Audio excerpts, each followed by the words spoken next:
અને હવે વાત કરવી છે નશાના સામાનનો મોતના સામાનનું હબ બનતા ગુજરાતની. ગુજરાતમાં વધુ એક વખત ડ્રગ્સ બનાવતી ફેક્ટરી પકડાઈ છે. એટીએસે ખંભાતમાં દવાઓની આડમાં બરબાદીનો સામાન બનાવતી આ ફેક્ટરીને ઝડપી પાડી છે. અને નવાઈની વાત એ છે કે અહીંયાથી 100 કરોડ રૂપિયાની નશીલી દવાઓ પકડાઈ છે. આ કિસ્સો રાજ્યમાં ફાર્મસીની આડમાં ચાલતા નશાના વેપારની ચાડી ખાય છે, જેના તાર અન્ય રાજ્યો સાથે પણ જોડાયેલા છે.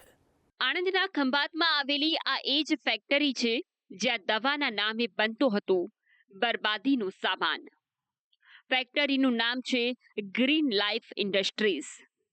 જો કે અહીંથી લાઈફ નહીં પણ ડેથ માટેનો સામાન સપ્લાય થતો. પોલીસના જાપ્તામાં જે આરોપીઓ બેઠા છે તેઓ જ મોતનો આ કારોબાર ચલાવતા હતા. એટીએસે જ્યારે ખંભાતના નેજા ગામમાં ધમધમતી આ ફેક્ટરીમાં રેડ કરી ત્યારે એક મોટો પર્દાફાશ થયો. આ ફેક્ટરીમાં અલ્પ્રાઝોલમ નામનો પાવડર તૈયાર કરવામાં આવતો હતો, જેનો ઉપયોગ ઊંઘની ટેબ્લેટ તૈયાર કરવા માટે થાય છે. અલ્પ્રાઝોલમ નાર્કોટિક્સ કંટ્રોલ બ્યુરો હેઠળ આવતું ડ્રગ છે. આ ફેક્ટરીમાં કોઈ પણ લાયસન્સ વિના આ પાવડર તૈયાર કરવામાં આવતો હતો. પાવડરનો જે જથ્થો પકડાયો છે તેની કિંમત 107 કરોડ રૂપિયા છે. નવાઈની વાત તો એ છે કે મંજૂરી વિના અલ્પ્રાઝોલમનો 5 ગ્રામ જથ્થો પણ પાસે રાખી શકાતો નથી. એ એક અલ્પ્રાઝોલમ છે જે એ એનડીપીએસના શિડ્યુલમાં આવતો એક નાર્કોટિક્સ ડ્રગ્સ છે. આ સામાન્ય ટેબ્લેટ ફોર્મમાં ડૉક્ટરની પ્રિસ્ક્રિપ્શનમાં મળી શકે, પરંતુ એની જે સ્મોલ ક્વોન્ટિટી જે કેસ કરવા માટે ઘણી પૂરતી હોય છે એ પણ 5 ગ્રામ છે અને 100 ગ્રામ તો એની કમર્શિયલ ક્વોન્ટિટી છે. તો વગેર પરમિશન એનો ઉત્પાદન નહીં થઈ શકે. અલ્પ્રાઝોલમ કેટલું તીવ્ર ડ્રગ છે તેનો અંદાજ એ વાત પરથી જ માંડી શકાય છે કે અલ્પ્રાઝોલમના 1 ગ્રામ પાવડરમાંથી ઊંઘની 0.25 મિલીગ્રામની 4000 ટેબ્લેટ બની શકે છે.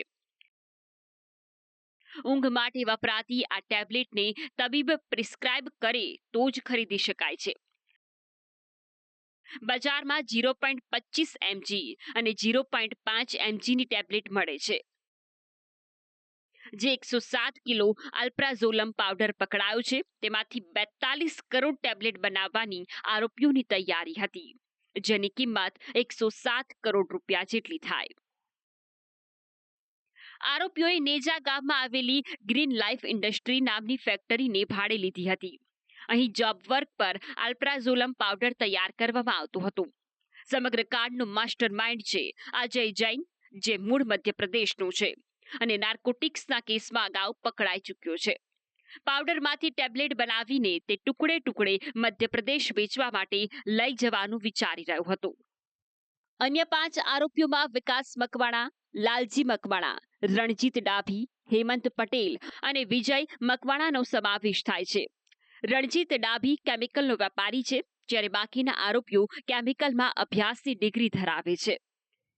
કે જે રણજીત ડાભી છે એ મેનલી ટ્રેડર છે, કેમિકલ્સમાં ટ્રેડિંગ કરે છે. તો એના બાબતમાં એ આ સુધી કયા કયા કેમિકલ્સની ટ્રેડિંગ કરી છે એ બધું અમે તપાસમાં બહાર પાડીશું. રિમેનિંગ જે 4 આરોપીઓ હું કીધા એમાંથી 1-2ના કેમિકલ્સની ડિગ્રી ધરાવવાનો બેકગ્રાઉન્ડ છે. એ લોકો ત્યાં ખંભાતમાં લોકલ કેમિકલ ફાર્માસ્યુટિકલ ઇન્ડસ્ટ્રી છે એમાં કામ કરતા હતા. ત્યાંથી જ આ બધાની ઓળખાણ થઈ હતી. આરોપીઓને અલ્પ્રાઝોલમ પાવડર તૈયાર કરવા અજય જૈને 30 લાખ રૂપિયા આપ્યા હતા, જે એટીએસે કબજે કર્યા છે.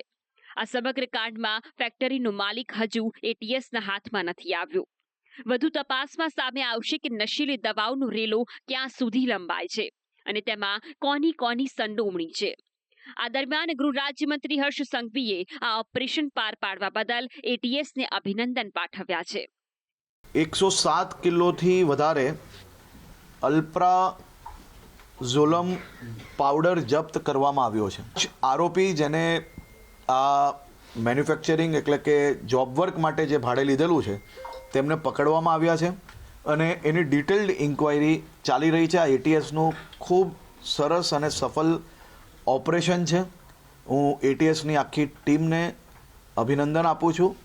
ફાર્મા કંપનીના નામે નશીલી દવાઓના કાળા કારોબારનો આ કોઈ પહેલો કિસ્સો નથી. રાજ્યમાં અગાઉ પણ એવી ફાર્મા ફેક્ટરીઓનો પર્દાફાશ થઈ ચૂક્યો છે જ્યાં જીવન બચાવતી દવાઓને બદલે મોત આપતું ડ્રગ્સ બનતું હતું. આ તમામ કિસ્સા દર્શાવે છે કે ડ્રગ્સ માફિયા કેટલા બેફામ બન્યા છે. એવામાં તંત્રની કામગીરી પર પણ સવાલ ઉઠે છે. જો આ માફિયાઓ પર સકંજો નહીં કસાય તો યુવા ધનને બરબાદ થતું બચાવવું મુશ્કેલ બની જશે. બ્યુરો રિપોર્ટ, સંદેશ ન્યૂઝ.